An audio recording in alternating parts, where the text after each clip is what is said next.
Hello and welcome, everybody. My name is Robert Melendez. Thank you for coming tonight.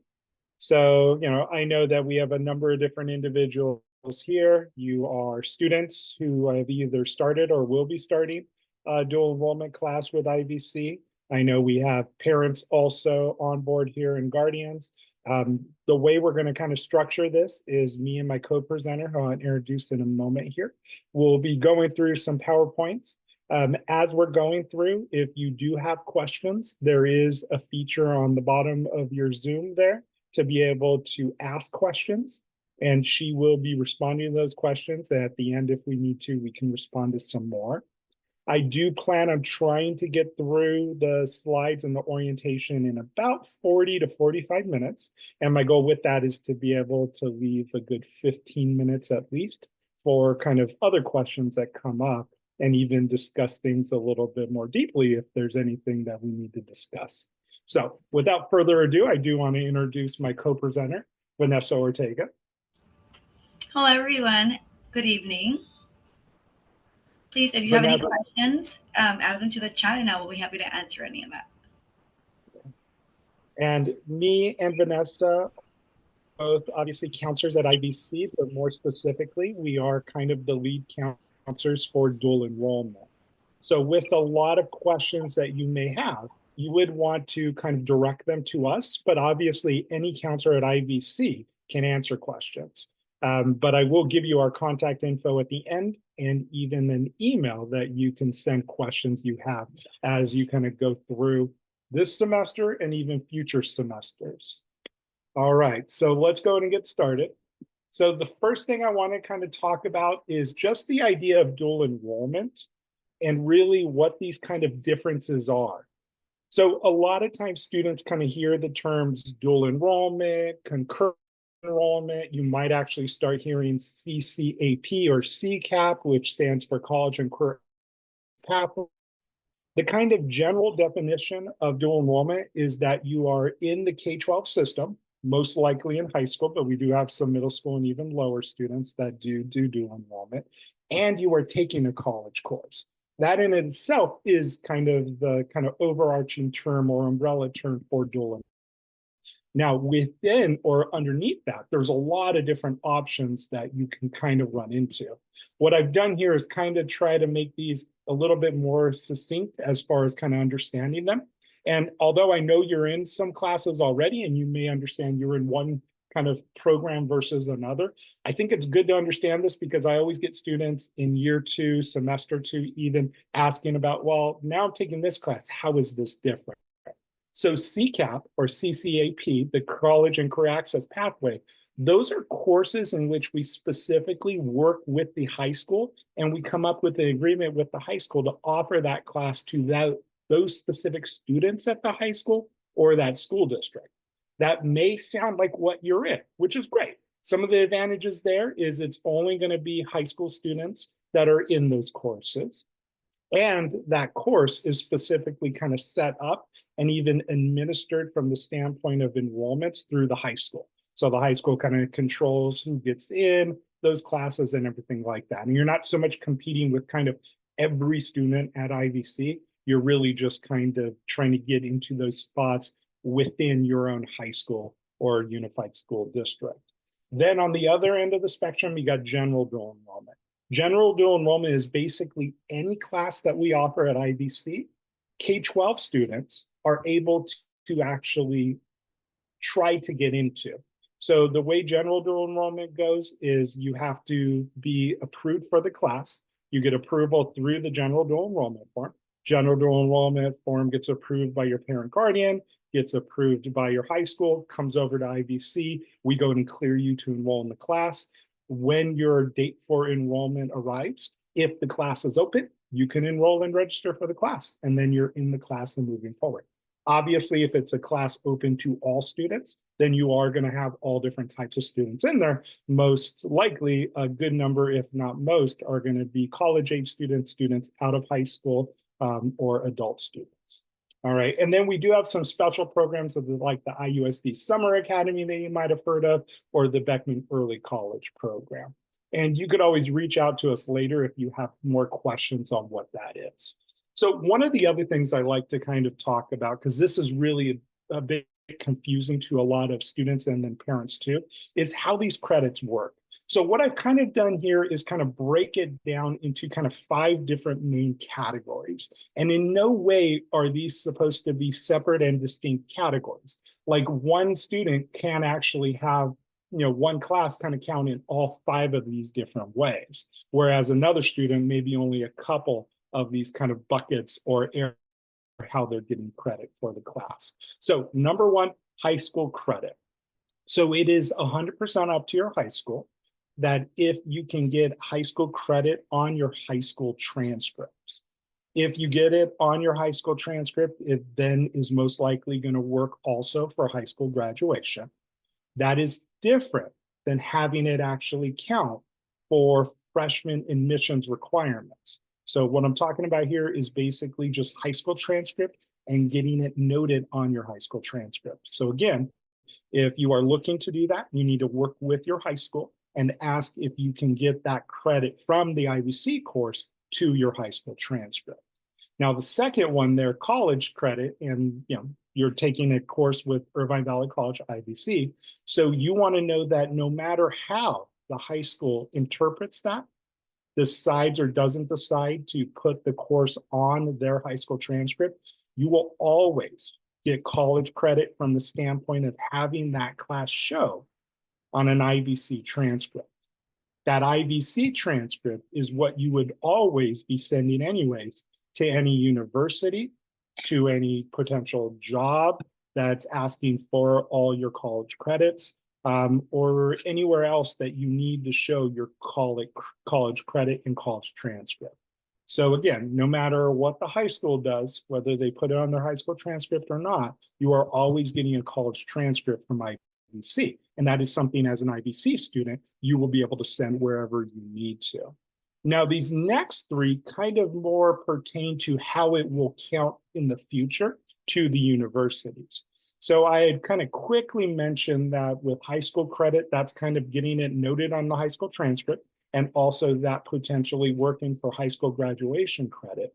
Kind of different to that is a lot of you are looking to apply as freshmen. So after you graduate high school, apply as a freshman to the universities, specifically UC, University of California, and CSU, California State University systems.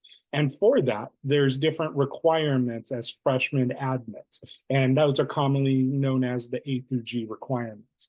So no matter what the high school decides to do with the high school transcript, if the course is eligible for an A through G area, you can still get credit for that, even if it does not show in your high school transcript. This does get a little bit more confusing, and I would suggest if you have questions on how this works, probably reach out to myself or Counselor Ortega, and we can kind of go through those scenarios with you, especially if you've already taken classes or if you know what classes you're going to be taking in the future. But those A through G requirements can definitely be met with college/dual enrollment classes. And for every 1 semester of a class you take with us, you get a year's worth of credit for the A through G requirements. These next 2 are more kind of how to think of these classes counting in the future when you actually send the transcript in or you're admitted to the university, or even if you come to IVC. So there's going to be a certain set of courses that are kind of major courses. So we're talking about those courses being specific requirements for your major. So if you're a biology major, of course, that's going to be biology. It's going to be chemistry. It's going to maybe be calculus courses. If you're a psychology major, then statistics, maybe other psychology courses, so on and so on. Now, that is one way to kind of tackle the type of courses you take. Like, hey, I know what my major is. Let me start taking some of those classes for my major so I can get those completed even before I get to the university. There's another set of you that may not know what your major is, and that's perfectly fine too. And it makes sense that you might not know at this point, especially if you're in one of the lower grades. But what you can do in this area is start taking courses that you might be considering as a major. So maybe you're thinking about being a business major. Maybe take an economics or an intro to business class. Maybe look at an accounting course. If you're thinking you might go into something graphic design, then look at some of our graphic design courses and other art courses that we may have that might kind of help get you kind of in the mindset of if this is kind of what you want to do as a major or not. And then lastly, of course, in addition to kind of the requirements for any major that you do, you're also going to have general education. So that's the English, the math, the arts, the humanities, the social sciences. So you can start even getting some of those courses knocked out before you get to the college or university. So again, the idea is really just trying to get ahead, taking some of those courses prior to you starting formally at the university. And when you think about kind of the college course, no matter how you're looking to take the course or get the credit for, there are obviously expectations. There are expectations of not only you on what you're thinking the class is going to be about, but there's expectations from the standpoint of the class, the college class, and probably more importantly, the professor itself. When you look at that, you are talking about not only college rigor, so the course is going to be at a college level. So I get a lot of times parents and students asking about, well, is this similar to high school? Well, no, it's not, because these are college courses. So the kind of structure, the pace, the expectations are going to be different. And that is going to vary from kind of course to course and professor to professor. But in essence, you need to be prepared for that. Don't expect the class to operate and kind of go as it does for high school courses. So it's really important to know. In addition, and we've had scenarios like this come up, so I think it's really important to understand this, the content of the class is for college students or adults. So the younger you are, the more you probably want to kind of take this into consideration. And the content, the conversations, the lecture material, again, has no kind of filter standpoint of, oh, we may have a minor in the class. It comes from the standpoint of making sure to cover the curriculum, what curriculum and content is needed to go ahead and complete in essence, what that course needs to cover. And even from the standpoint of assignments and even writings and videos or even readings that you may do, it is going to be on an adult level. So if you're okay with that, if you're prepared for that, great, but just make sure you understand that too. You are also going to be in the same expectations and have the same expectations as other college students. So what I mean by that is, if you're going to a college class, you probably feel like, okay, that's understandable. I'm going to a college course. I'm being expected to act like all the other college students and be at the same level as them. But I think sometimes when we have the courses that are kind of set aside for high school students, like with our CCAP program, sometimes when you have your friends, your kind of peers in a class, it will kind of feel like it's a high school course at times. And I don't want students to kind of get caught.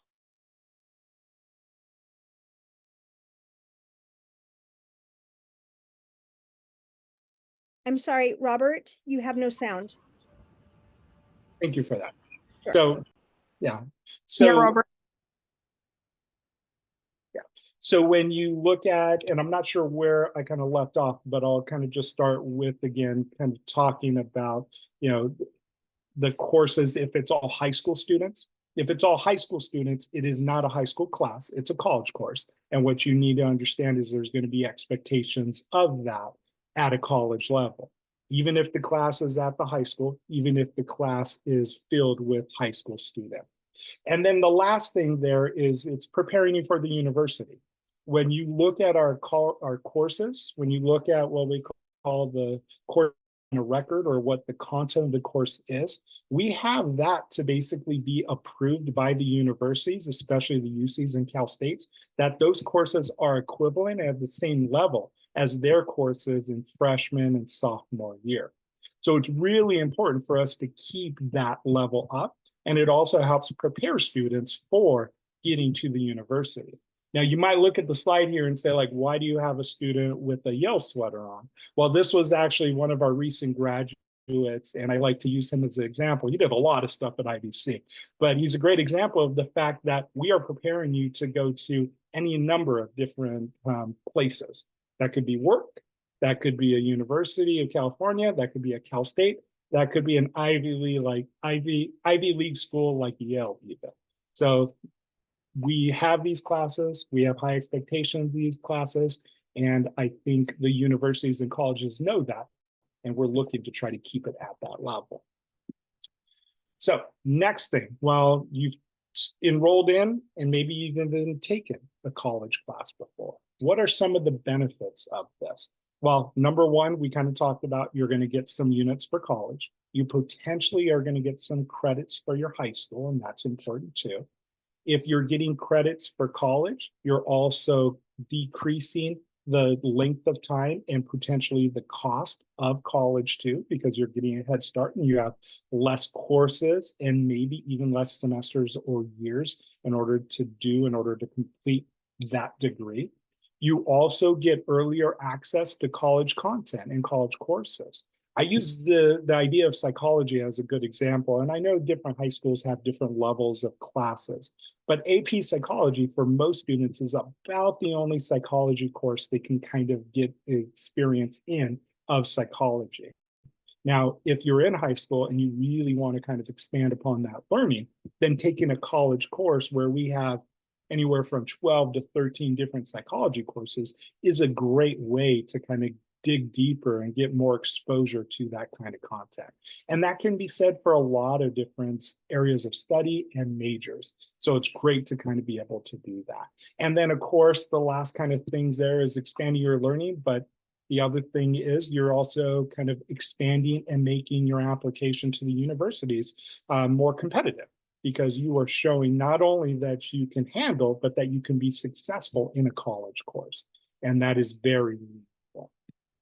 So being prepared, finishing, completing a college course, it kind of sounds like a lot like APs, or probably what has been kind of shared to you about advanced placement or AP classes. So I think in the ecosystem of high school courses and the ability for you to get college credit when you're in high school, there's a place for all different types of scenarios. AP courses are probably the most popular, especially in this area. And when I'm kind of working with students, I get the question all the time, well, how are APs different than dual enrollment or a college course? And there are pretty big differences, right? Like, so number one, they both get weighted on the high school transcript if the college class is put on the high school transcript. You also are going to get college credit potentially for both of those. So for the AP, you must complete the course. Well, you don't actually have to complete the course. You take the course usually, and you more importantly complete the exam. If you get the appropriate score on the exam, you then potentially are going to get college credit. On the college course side, if you complete successfully the class with a C or better, you're going to get a passing grade and college units for that. Now, that is a college transcripted class that counts as a specific course, versus AP, where they are giving you potentially a specific college course, but also potentially just elective or college units. That really varies by university. So what you do want to do if you're looking at AP classes is kind of explore how the different universities that you're looking to apply to may accept that credit. And then that kind of helps you kind of decide, is an AP a better option for me to consider, or should I do a college course? Because the college course may actually hold up better and count in a way the APs do not. So you definitely want to kind of look at that. And then, of course, when you look at the AP course, the AP demonstrates that you're college ready, whereas a college course demonstrates that you have college ability because you've actually completed the course. And then also high school teachers are going to teach AP classes versus community college classes where it's going to be taught by a college professor. All right. So in our opinion, what makes a successful student through dual enrollment? Well, you're looking for a number of different things, but I think these top 4 ones on student traits that we've listed here are probably the most important. Number one, time management. I know it's very easy and you feel like, hey, like an online course is going to be the best approach for me to take as a high school student. And you go into those courses.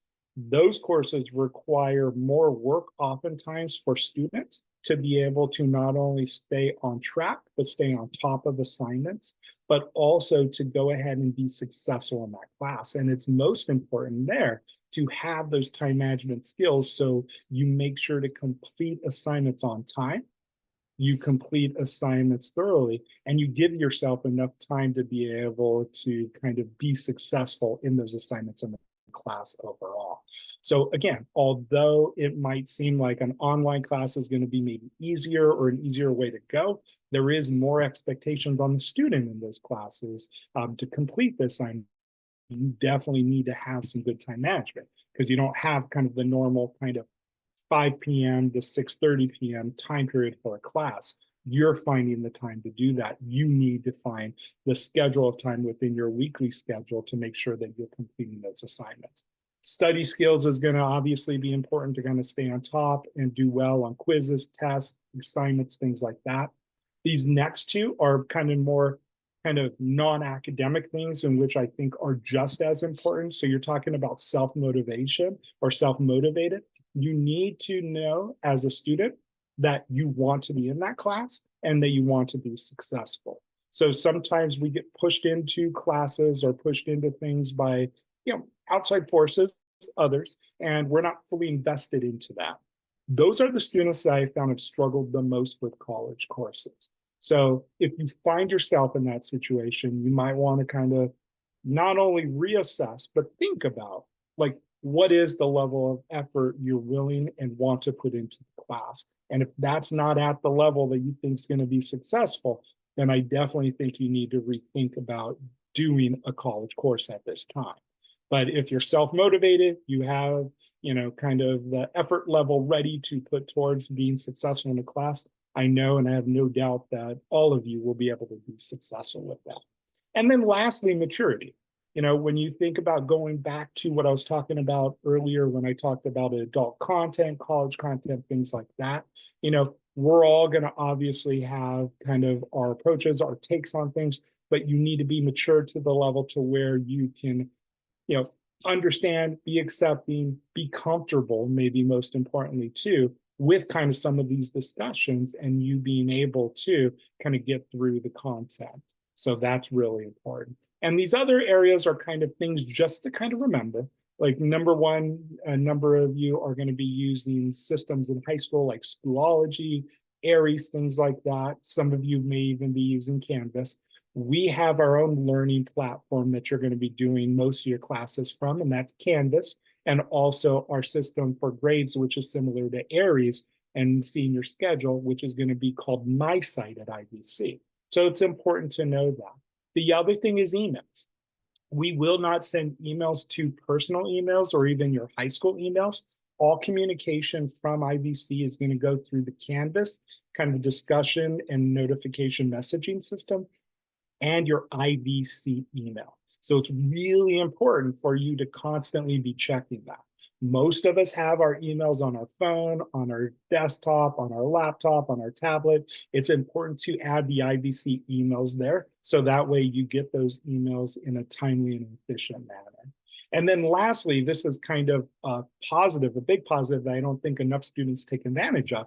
You as a college student, because you are a college student once you enroll in a college course, you as a college student are able to get all the services and support that any other college student can get.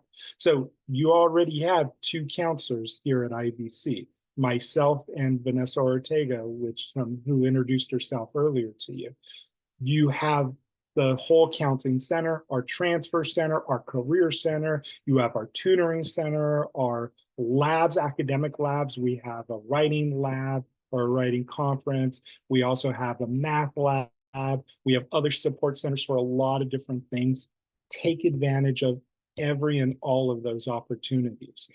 You see a workshop coming up, you see a representative from UCLA coming in, you're more than welcome to go ahead and call and get an appointment with that individual. So take advantage of that. I don't think enough students do, and that is something you definitely want to look into as a student. So a couple of things that we want to talk about here more pertain to, yes, the student, but also to kind of overall the family or the family structure because we know that as a high school student, you probably have parents and guardians that are very involved with your education. That kind of involvement is very different at the high school level than it is at the college level. So at the college level, we are governed, like a lot of other educational institutions, by FERPA. And FERPA is the Family Educational Rights and Privacy Act. This is a federal standard, and it is not something in which IVC just kind of created.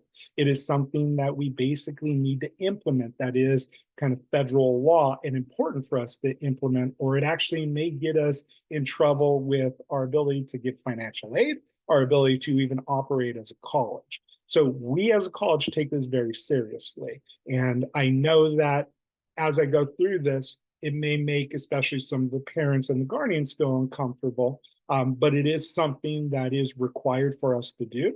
And I will kind of give some different strategies of how to kind of work with kind of FERPA and the system as a whole. So number one, when a student becomes a college student, so basically begins enrollment at Irvine Valley College in a class, all their rights to their educational information goes to them and is strictly theirs to go ahead and be able to have.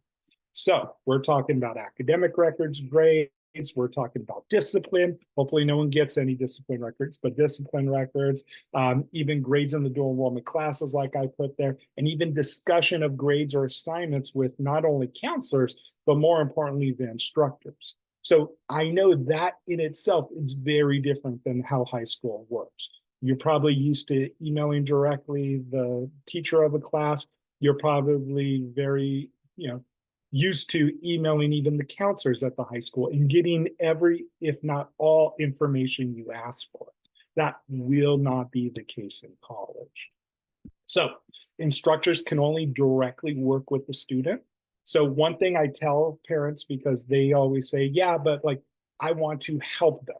That is great. One thing I'm always going to be an advocate for is that we need to have the students learn to be their own self-advocate or even their own best advocate, right? And I know as parents, I have 2 children myself.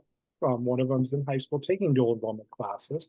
You want them to have that ability to not only have those discussions with their professor, but be able to start feeling comfortable with that. So does that mean you cannot talk to your student at all about anything college-wise? Of course not.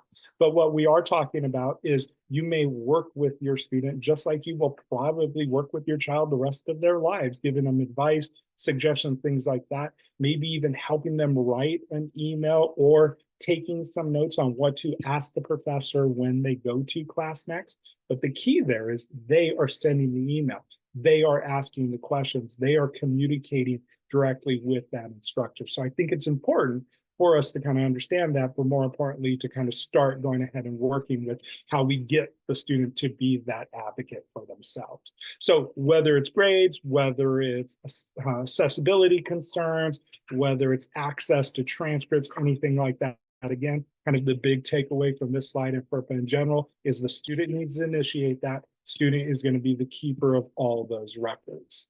And then lastly, I just like to kind of say that with dual enrollment courses, especially with the CCAP courses, there's a lot of conversation that goes on between the high school and the college. I myself are going to be working with a lot of the counselors over there. We do, and you have signed off through the dual enrollment form for us to have that communication. So I always like to bring this up because sometimes a student or even a parent or guardian will say like, I thought you couldn't share any information. Why are you sharing it with the high school? If there is an academic need for us to look at and have a conversation amongst the 2 institutions, we have the ability to do that. And that's something that was signed off by the student and the parent through the dual enrollment form itself. So just important to know. All right. And then next area here is IEPs, 504 plans, and then what we're going to kind of call accommodations in general. So this is any additional support that a student may need to be able to be successful, whether that might be something due to something physically, something mentally. It is something in which we as a college want to support that student and make sure they have the not only the skills, but also the tools and support they need to be successful. So you are doing this already through 504 and IEPs with your student, with your high school. In any college course, even if it's a college course that's on the high school campus, you must go through our system or our program for accommodations. That is our DSPS program. And there's a QRC there on this slide and the next slide too. So that way you can go ahead and start that process if you want, or if there's concerns or thoughts you may have and you want to have further communication with that department, that will take you to their webpage. And then from there, there's even a section which talks about dual enrollment and high school students and how to get some of those support services. So most important thing here is that the services from high school do not automatically transfer over to the college course. Any support accommodations that's needed in the college course must be approved and signed off by DSPS at IVC. So it's very important to kind of get this going early because obviously they are a busy department and we want to make sure your student and you as a student gets the support as early as possible within the class. This is just kind of a listing of potential services that are offered and available for students. You know, everything from longer times for tests, for quizzes. You might even have an interpreter, like we have an interpreter tonight. Thank you. You might be looking at getting different media sources for different readings for different books, anything like that. There's a lot of different ways in which we support students, even with test proctoring. So if you're thinking that you need any of that support, if there's any questions about that, please reach out directly to them. You can reach out to me and Counselor Ortega, but most importantly, it's probably best to reach out directly to them to get that process started. All right, a couple of other things I want to kind of cover here, just because if this is your first semester of college courses, these are kind of the things that as a counselor, I've seen trip students up in the past and that students have asked about or have come back and said, oh, I wish I would have known that. Number one, dates. Dates for the college course are going to be very different than the high school. So what you want to be doing is constantly checking on what those dates are. And when I say dates, I'm talking about, yes, dates of class assignments and things like that, but also dates like drop dates, last day to change your grade from a graded class to a pass, no pass. You can't just walk away from a class. You need to drop a class if you do not want to take it anymore. And there are specific deadlines to be able to do that. So the best place to find these deadlines is to look in the IVC class schedule, go to the class you're in, go to details, and from there you will see for that specific class all the important dates. If you kind of are unsure or you don't know after this where to go, feel free again to reach out to myself or Counselor Ortega. We could definitely help you with that and talk out different options. I also threw out the idea of dropping class and even taking a class pass, no pass. That may have just opened up a whole nother set of questions in your mind. If you want to have those conversations, like I said, reach out to us and we can kind of talk about that further. The other thing is, we kind of have two different types of online courses. You have online courses, which we call asynchronous. So asynchronous would be an online course that does not have any specific meeting dates, online or in person, of course, but there's no specific time in which you meet with the professor or as a class. So that would be online asynchronous. Basically, the way those classes work is assignments are kind of released, usually on a weekly basis, and you must complete the homework, the assignments, the quizzes, the tests, whatever is due in that week by the due date. Now, obviously, you as the student could decide to do that at 1 in the afternoon or 1 in the morning or somewhere in between there. When you kind of complete those things are up to you as long as you get it done by the due date. The other type of online courses we have are called synchronous online. Those courses have specific times in which you would be similar to this on Zoom and be participating in class. We highly encourage that if you're taking a synchronous class online, that you are in a place which is quiet with very few distractions. We highly encourage you also to have your camera on if at all possible, and for you, of course, to be active in that class. You almost want to treat that online class as like you are in class too. So you want to be, interactive. You want to be able to kind of, have your camera on, show that you're interested in the course, everything like that. Of course, courses all run differently, and you may need to kind of, work within the structure of the class, but it is really important to kind of look at that and consider that too. With the college course, one of the most important items you're going to get is what's called a syllabus. The syllabus is basically the contract between you as the student of that class and the instructor.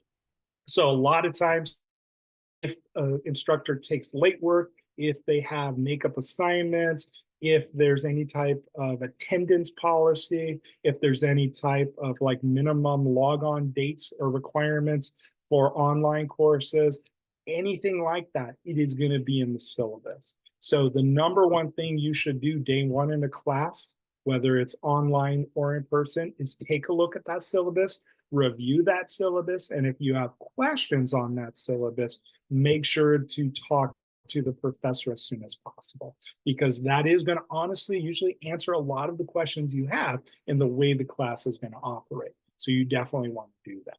In addition, if the class is running off of Canvas, which is our learning platform at IVC, that most of our classes do run off of, there are going to be due dates in there that are easy to see too. So you want to kind of look at that in conjunction with the syllabus. And again, if you have questions or anything like that for the class, you could definitely go in and talk to the professor. All right, so one of the last things I kind of want to kind of go over here before I kind of stop at least the presentation portion of our orientation and open it up to more questions, is to show you where to find a lot of these different apps and supports that you need. So when you look here, this is the homepage on the top there. It's actually just the top kind of portion of the homepage. On the very top right of the homepage, you will see where it says Portal for Students, Faculty, and Staff. When you click on that, if you're not logged in with your IVC account, it is going to ask you for your IVC credentials. This is going to be your IVC email address, and it's going to be your password. Your password is going to be the PIN number you created on the IVC application with 2 zeros at the end. So if my PIN number I created was 1234, then my password is going to be 123400. So again, it's the PIN number, 4-digit PIN number with 2 zeros at the end. In my site, you can change or update that password however often you want to. So if you want to change it to something else, you can go ahead and do that. So then that's the next question. How do I get into some of these different sites? Number one, you can see here, this is our email application. So this is a great way to get into the email. You also had Canvas. Now, this is specifically my kind of apps portal. You will not have this many apps showing when you log in. As a student, you have a lot less, but you will have Canvas there. You have My Site. And remember, My Site is going to be where you see your class schedule, where you see your transcript, where you see a lot of your kind of information as a student with IVC. Canvas is where you're going to see all the content material for each class that you take. So that's kind of the important difference there. And then in addition, if you need or want to have access, you as a student get a Google account with the Google Workplace, Google Drive that you can save things. You also get a Microsoft Office 360 account that you'll be able to utilize Word, Excel, all those different things, and even be able to utilize OneDrive while you're a student with us too.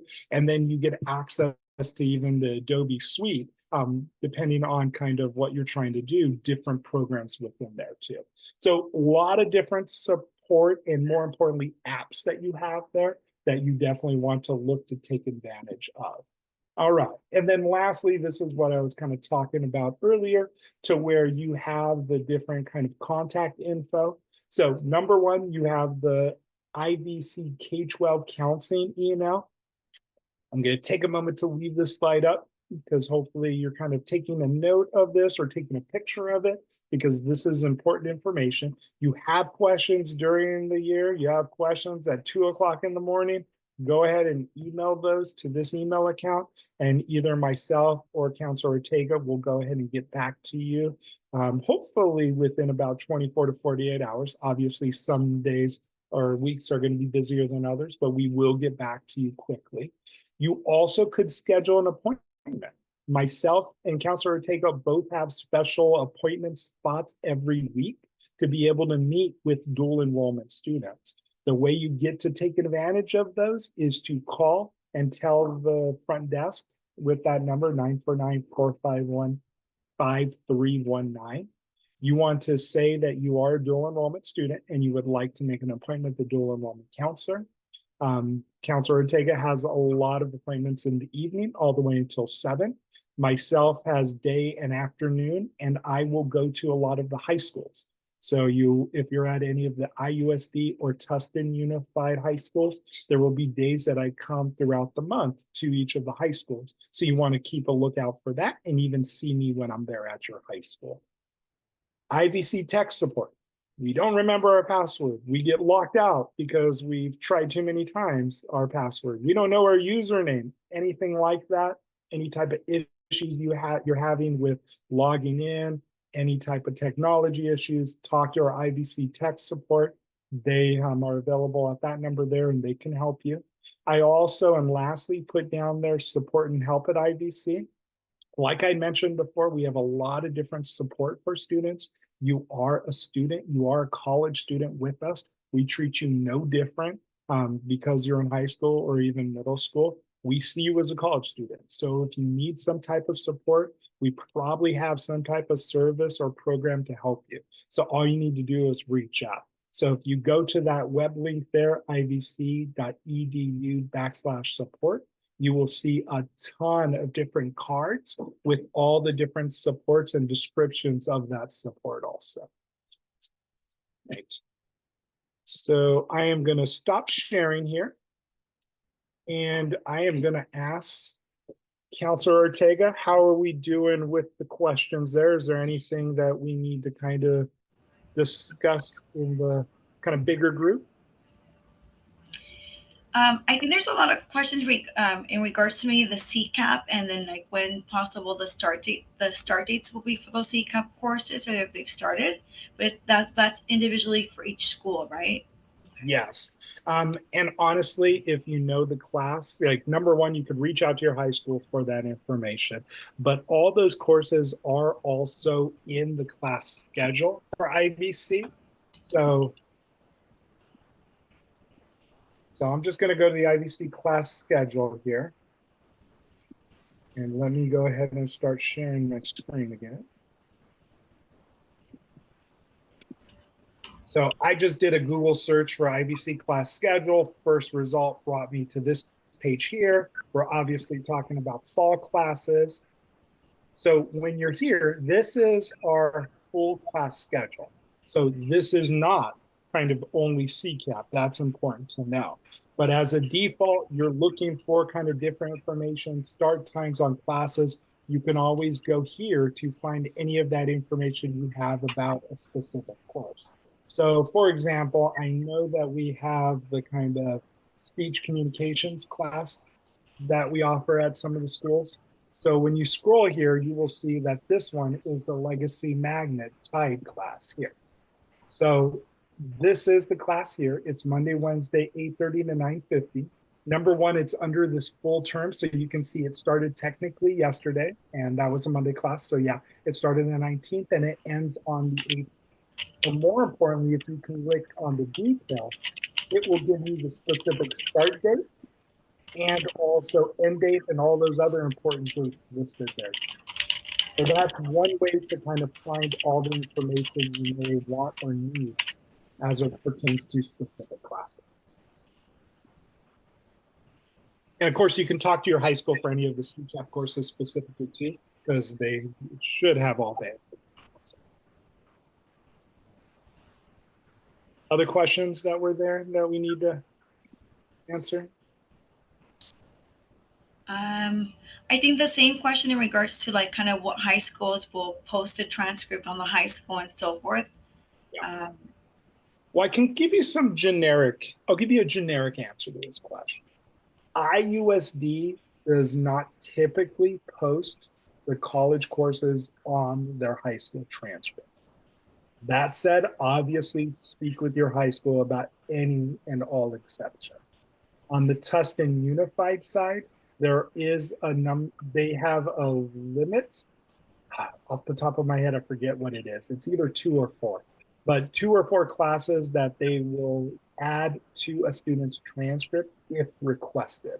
So again, whether you're at Beckman, Tustin High School, or Foothill High School, speak with your high school counselor on what that limit is and what that maximum is, and then the process to go ahead and get that put on your high school transcript. Usually it's going to be at the end of the college class. You need to send our IVC transcript to your high school, and then at that point, request that those grades be put on your high school transcript.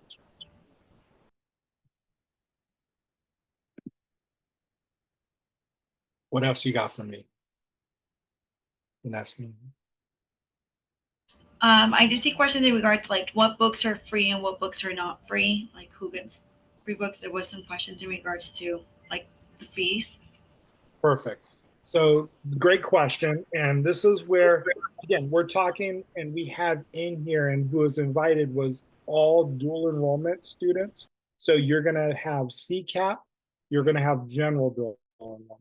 If you're in a CCAP course and a book is required, then the high school is picking up the cost of that book. For any non-CCAP, so basically every other type of course, if there is a book required, the student is responsible to get that book and pay for that book. Now, that all said, we as an institution and even community college, California Community College wide, have been really focused on trying to lower the cost of textbooks and the cost of books to students. So you will see that a number of classes do not have a specific book that you have to purchase required, or that they have low cost textbooks. So it's important to kind of, number one, if that's a concern for you, look out for those classes, and those classes are noted within the schedule. And since I have the class schedule up, let me kind of show you what I'm talking about. You will see here there is no cost for textbooks for this class. You will also see other classes that say 0 to low cost. So those are kind of things to kind of look out for if you are concerned about just the cost of books for any general dual enrollment. But for CCAP, if a class is or if a book is required, make sure to talk to not only the professor, but the high school, and they will let you know that information there.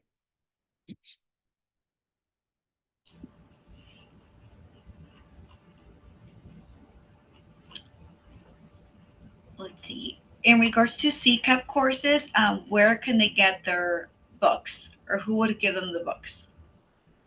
So usually that's administered through the high school. So they would want to, I would start with the high school counselor and then go from there. And if there is any kind of concerns or issues, maybe at that point, the student can reach out to either myself or you, and then we can try to help them from there. Okay, let me see if there's any. Can students still enroll in courses? So great question. So CCAP is different because the CCAP, again, are kind of those agreement-based courses between the high school and the college. And the high school is going to be kind of taking care of enrollment and giving out any spaces that may or may not be available. Outside of CCAP, you're talking about general dual enrollment. And for general dual enrollment, for right now, if a class is already started or is full, as you can see a number of these classes are, the only way to get into the class is to email the professor and ask for an ad code. And you can see the emails here.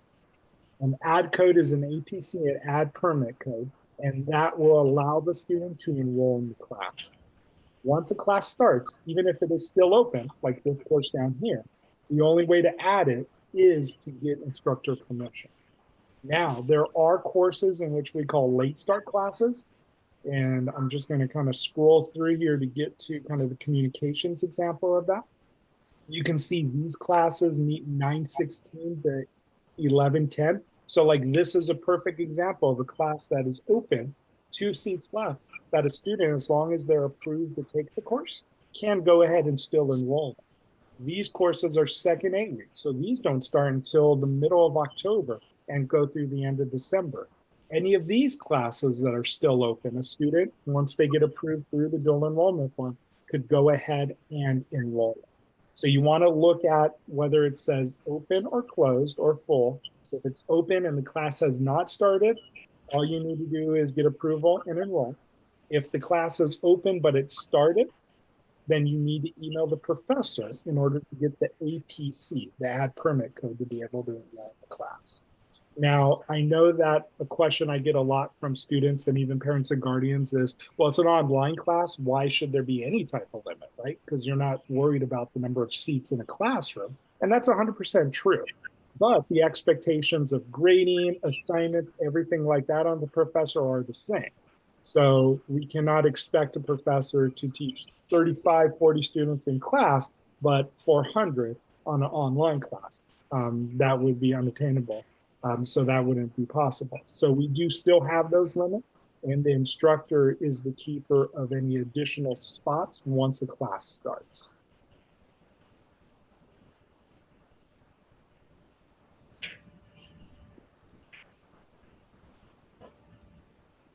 All right, maybe, okay.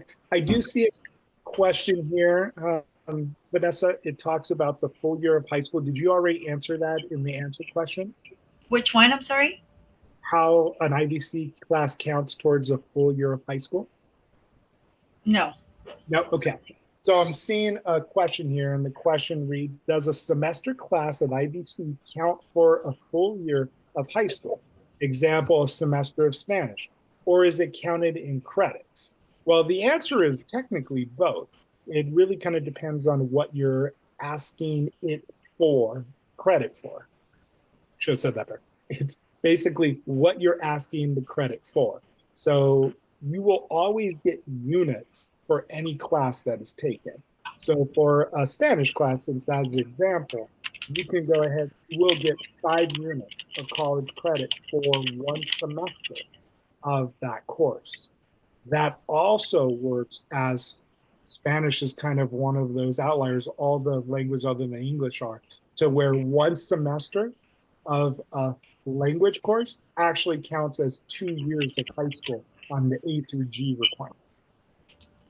But if you are talking about a math course, 1 semester counts as 1 year. 1 semester, pretty much anything outside of the language other than English courses count as 1 year, and that is for A through G requirements. For high school credits, most of the IUSD schools are going to give you 5 high school credits for every semester. Outside of IUSD, you're going to get usually 10 credits per class on a high school transcript. So again, it kind of does depend on the high school and the district. So speak with your high school counselor to understand that better. And if you need to, you can always reach out to us too. So I kind of have seen a couple of things pop up as I'm talking here, talking about kind of the process to kind of be able to enroll in a dual enrollment class. And Vanessa, I'm not sure if you answered any of those, but I'll just kind of give kind of a quick kind of process description. So number 1, you have to become a student in IVC. So you do that by completing IVC application. I'm assuming everyone's done that, but that's technically step number 1. Step number 2, you must have the dual enrollment form completed and approved for either CCAP or general dual enrollment. For CCAP, one time you complete that form, you do not need to complete it for any other CCAP courses. So those are courses specifically available for high school students at that high school.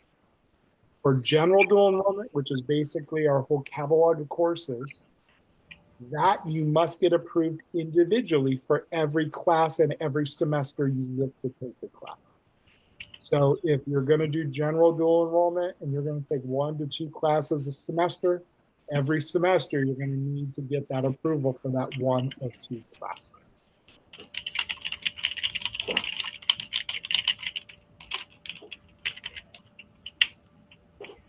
So there's a question there from Joe asking about that limit. I'm sorry, off the top of my head, I forget what that limit is. I believe it's either 2 or 4. Again, I would confirm that with your high school counselor in Tustin Unified on what that max credit cap is for the college courses to count on the high school transcript. But again, no matter if it's on the high school transcript or not, we still get college credit on the IVC transcript, and we're still able to use it for A through G requirements for freshman admissions for UCs and Cal States, and it still can count for university credit. So I like to always give that distinction because sometimes we think if it's not on the high school transcript, then it's not gonna get seen and it's not gonna get credited. It will. It just is not getting credit at the high school if it's not on the high school transcript. All right, so why don't we, Vanessa, is there maybe one more question that we can answer here before we kind of close it up? Let me go ahead. I think you've answered most of the questions. Okay. Yes. Okay, so it looks like there's one last one that came up here because I saw UCs, so let me read that. So do UCs have a cap on how many dual enrollment credits they accept? So technically, yes, that would be 70 units. And that is kind of, well, that's over 2 years worth of college credit. So I wouldn't say that no student is going to reach that because we have had students, reach, well beyond 60 units or 2 years worth of college credit. But that is, close to what, 20 college courses in general. So, it's unlikely that most students are going to get to that point, but there is kind of a cap of the 70 total units. And remember, 70 units, most classes are 3 units. So that's kind of how I got that kind of calculation of the 20 classes. Yeah, and it would be 70 units in total, general ed, major courses, other courses. And if, RK, if you are a student or if you're asking for your student, if you have some specifics on that, I'm going to ask you to reach out to myself or Counselor Ortega, and we can kind of review that individually with you with kind of your specific situation. All right, well, thank you everybody for attending. Let's